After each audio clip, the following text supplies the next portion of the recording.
Chris, down here. Sorry. Wanted to make sure everybody was ready. Obviously, I know you're a guy that looks into all the details before addressing anything. So when you looked at the Sarver findings and when you went over it, what immediately struck you, and then what made you go, you know what, I got to say something? It was unfortunate. That stuff going on in the workplace, is really unfortunate. So just like I'm sure everybody felt, thoughts and prayers to all those involved. And, you try to control what you can control. And, I can't speak for all the players and everything like that, but it was tough to read, and it was disturbing. Now, Silver had said in his press conference, he was like, well, I talked with players. Curry came out yesterday and said he talked to Sarver. Did you talk with Sarver? I mean, you talked with Silver as well in regards to it? Yeah, I talk to Adam regularly. You know what I mean? Also, Kyle Lowry, C.J. McCollum, and different guys. But for the most part, guys sort of give their feelings, say how they feel, and you sort of try to, move on with that. Now, when you were with the Clippers, I know you guys did a demonstration, and there was talk of, possibly, not playing in the playoffs. Has that even come up? Had that come up at all as a group with you guys before Sarver decided to sell the team? It's funny. It was a totally different time, sort of a situation. And when I say that, I mean obviously the situations are somewhat similar in the change of ownership and all of this, but we were in the middle of a playoff series. I was a lot younger at the time. This was over the course of the summer when guys are with their families and things like that. So, it's a different situation, and I think tonight will be the first time that our team actually gets a chance to all be together, before we start tomorrow. Hey, Chris. Cal Nolson with Arizona Sports. When the season ended, did you get a sense from Jay at all that he was dissatisfied, or at all that would lead to this kind of conclusion when he's not here? Man, when the season ended, it was tough on everybody. It was tough on everybody, especially losing the way that we did. But I think the summer is a time where guys get a chance to be on their own and be with their families. I mean, for me personally, this was probably the best summer I had, in my career, just getting real time with my family. So I was fully engulfed in that this summer. So everybody's feelings and things as such, I'm not sure, but what I know is that everybody has to do what's best for them, and I'm always going to support any one of my teammates, especially somebody like Jay, who is a huge reason why we were even successful the past few years. So, to your point, it was nearly twice as many days that you guys had off compared to last year. How great does your body feel getting that type of rest? I feel good. I feel really good, but it was more so, like I said, getting that time with my family. I think that was the biggest plus of this offseason. Chris, when you come off a game like that Game 7, and you get to spend the time with your family and kind of reset your mind a little bit, but was there anything looking back on that series that you kind of learned, or that you, I don't know, maybe regretted or whatever? Not really, honestly. I haven't thought about it too much. At some point, I'll probably get back to like watching the film, maybe watching it, maybe not. You know what I mean? But I hate to keep saying the same thing over and over. But for me, this summer, it was like putting that time in with my family. You had mentioned a few years back now about wanting to get DeAndre Ayton paid. Now that he is paid and coming back, how do you feel about that whole situation? Happy for him. Anytime, guys get an opportunity to, set up possible generational wealth for their family, doing something like playing a game or sport, I'm always excited about. So I was happy for DA when he signed his contract because, of course we want to win. Everybody always wants to win, but you also want guys to succeed and be able to take care of their families. Chris, obviously there was a lot to take in the report. What were your emotions as you combed through it? And then also, as a black man, when you read the things about the N-word, how did you take it? And I know when you talked to your son, I don't know if you talked to your kids about it or your emotions about it, but what were your thoughts about that in particular? Man, that's a good question, Mark. I don't know if I talked to Chris about it. He sort of knows what's going on, you know what I mean? But it was tough just like anybody, reading all the different things as far as the N-word. But it was more so also the things that people have to endure in the workplace, so reading all of it, it was tough, probably just like anybody else. So, how does that word affect you personally? And I think you're in this middle range where you're the older part of the older generation who hates it, and then the younger generation who is endeared it.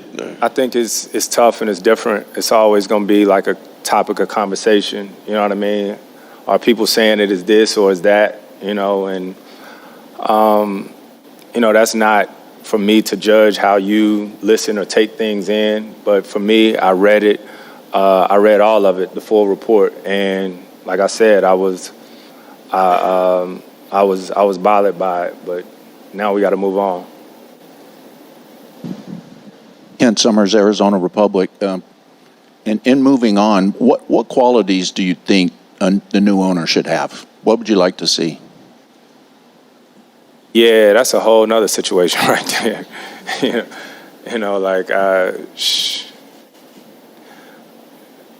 don't know if yeah, that's another topic of conversation right there. Yeah, you said what? Yeah, what qualities? You've played for a lot of different people, and what works, especially given the way the Sarver regime, ended. Yeah, still playing right now, but if you're gonna let me be a part of a group right now while I play, then I'm all for that. I'll tell you everything you want to know.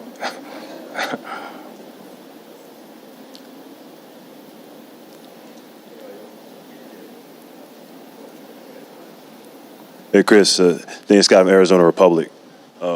Two questions. One is, what was your initial reaction when you heard that Kevin Durant wanted to be here? After you came here 2 years ago, you said you wanted to be here play with Devin. So what was your reaction when he wanted to come to Phoenix? Kevin wanted to come to Phoenix. Man, I feel like so much didn't happen since then that I don't even remember. You know what I mean? I've known KD for a long time, one of the best players to ever play this game. So anytime, you hear something like that, obviously you're like, well, damn, But, everything happens for a reason. This was said, that was said or whatnot, so we just never know. So. And my second question is, you've been traded, multiple times, so to destinations maybe you wanted to be or maybe you didn't want it to be. So what's it like in the psyche of a player once he gets traded? And you get traded? Yeah. I don't know. I don't think it's a woe is me situation because I'm sure there's, I know that there's guys who've been traded more times than I have and been in tougher situations, but perspective for me, I think is just like my family is being away from them. Obviously that's a choice that we make, but playing away from my wife and my kids for the past few years has probably been the toughest part. But yeah, it's a lot of guys who, get moved during the season, and then they go to a particular city and their family stays back. So you play in this league long enough, you're gonna see what a lot of different things feel like. Hey, Chris, Mark McClune, 3TV, CBS 5. There seems to be so much pressure on the players right now from the Sarver thing to move it on from how last year ended. As a leader of this team, how do you keep that pressure from swallowing this team up? It's tough. It's tough. I think initially when everything happened, my biggest concern was to my teammates, right? Because you're in a locker room where it ranges from 19 to 37, right? And everybody wants to put a microphone in their face and ask them how they feel about things that they can't control. So my first instinct went to somewhat a protective, because I was worried about, my guys and how people want to take a soundbite, right, when they give one answer. So I think that was the thing that concerned me the most, obviously, because I've been through a similar situation and just been in the league a little bit longer. So just want them to be ready for camp tomorrow and, like I said, control what they can control.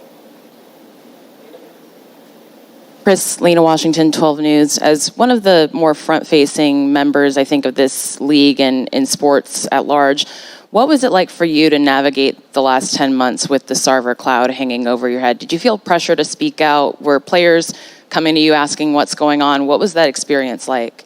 No, it was no pressure. You know, for us, luckily for us, basketball is our happy place. You know, that's the one place that we absolutely get a chance to be.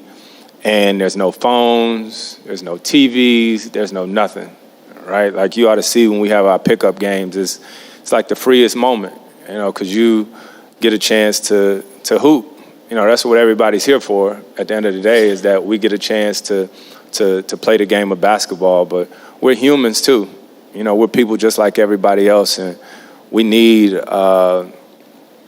somebody to talk to. We need some type of peace, and we need, not for our phones to be going off all the time. So it's cool to get in the locker room with guys and get on the court and just be.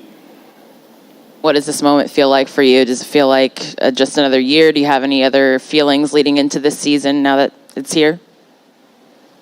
Yeah, my kids was out of school today, so my wife brought them in town to see me yesterday, surprised me, and they fly out this evening. So that's everything for me is about them. They 13 and 10 now, and so any and everything that I do is going to be about them. Chris, Paul Richardson with the Sports Cave. So going into this year, you're a seasoned veteran at this point. How have you prepared yourself differently, physically and mentally, as you continue to become, a veteran and keep yourself mentally and physically ready for the season? Yeah, just sort of put my head down and did the work. Just worked all summer long. Tried to.